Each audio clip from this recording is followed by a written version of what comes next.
Now, welcome in Josh Daniels, two-time Bridge Builder Excellence Award nominee, this time making it to the top 10 finalists from West Florence High School, no doubt, one of the best players in South Carolina, not only delivering on the field, but also in the classroom and in the community. Joshua Daniels, welcome to the South Carolina Football Hall of Fame family. Sir, thank you for having me. We're just so excited and proud of you. You're someone that can be a role model for others and really live your life with excellence. So congratulations again, and thank you for that. But let me, if you don't mind, ask you a few questions and get to know you a little bit. Yes, sir. Tell the audience, what position do you play? I play offensive line. Offensive line. And so about the offensive line position, what is your favorite top one or two things about playing offensive line? I just like, I feel like for some of the other positions, it's kind of an individual thing, but for offensive line, we're more of like a combined unit when it comes to what we have to do, and everybody has to work perfectly so that we can make a play for other people. And that's one thing. And then the other thing, I feel like we're very unselfish people. I feel like offensive linemen have to be unselfish just for the betterment of the team. And so I feel like it's a great part of the team in all. And I feel like it's a great thing to be around when you're around a bunch of guys who like really love and care about each other and want what's best for the team. Man, that's something else. That's awesome. So being a part of a group that have to work perfectly and get no real love at the end of the day takes a little bit of humility and self-sacrifice. Yes, sir. Yes, sir. And that's what you love the most. I love that about you, my friend. So, you are someone, and the rest of these 84 folks in your group, I mean, all of you guys are leaders. All of y'all are successful, and you're all winners. And that's the whole point. We're wanting to recognize, celebrate, and encourage excellence. And that's what you are performing on that level of excellence. Some of these young folks out here might want to learn something from you. I think I can have something to learn from you. Tell me, when you think of excellence, what does that mean to you, and how do you go about striving for it?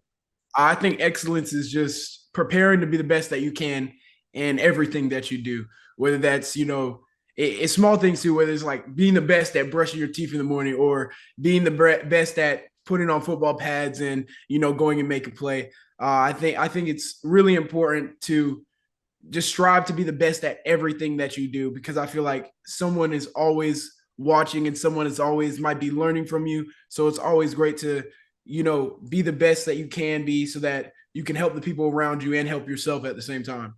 Man, that's good stuff right there. Good stuff, Joshua. So, at the Football Hall of Fame here, we are big on mentoring and helping, other people and bringing others people up. Did you have folks in your life that were mentors? And if so, who are they? Yes, sir. I actually had a great mentor. Before I even touched the football, I was a basketball player, believe it or not. And I had one of the best mentors and one of the best people in my life. My uncle, Jerome Wright, who was in the NBA, he put inside me that killer instinct, I feel like, to just go attack and, strive for excellence in everything that I do. And so I feel like I owe a lot of who I am today to him, because he just built me up and built me into an athlete that I am today and a person that I am today. Sharon Wright, that's a good one. So anybody else you wanted to name? Yes, sir. My mom as well. I feel like my mom is just an unspoken hero in terms of our family, working 2 jobs, having 5 kids, just trying to make the best out of a situation that probably wasn't ideal, but, just working and setting a great example for all of her children, all the people in her life. Wow, that's fantastic. Good, strong mother. That's awesome. So shout out to you, Mom. What's her name?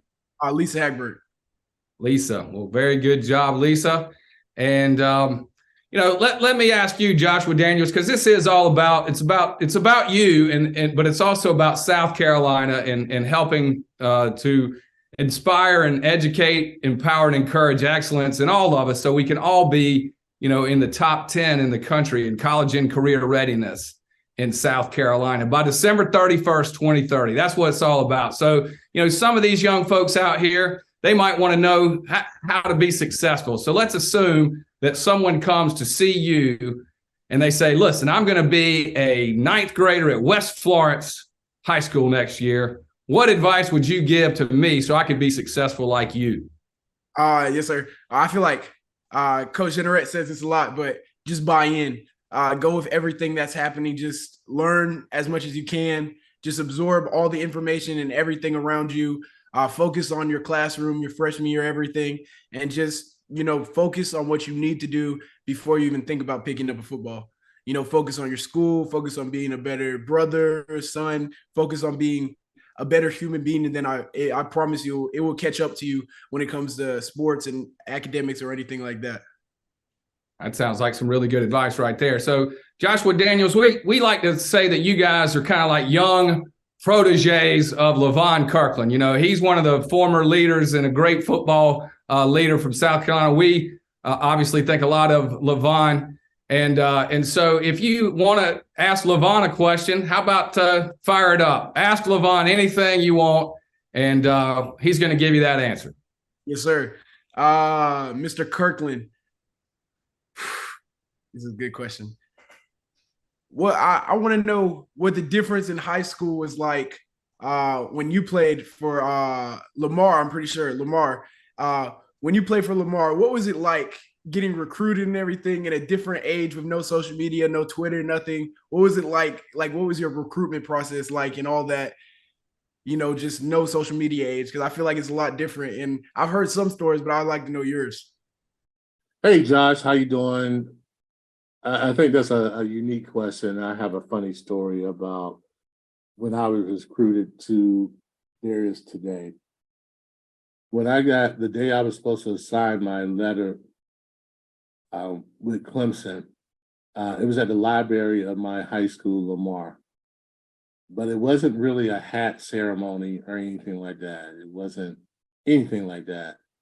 It was only a few people. It was my father, my coach. It was not even a coach that recruited me, but another coach, and the cameraman from the one local television. I think it was Channel 13. And that was my recruiting story. I signed, and that was it. There was no big celebration or anything like that. It was more so us 5 people there in that library. And I just signed my name, and that was it. No hoopla, no story to go with it, no article written.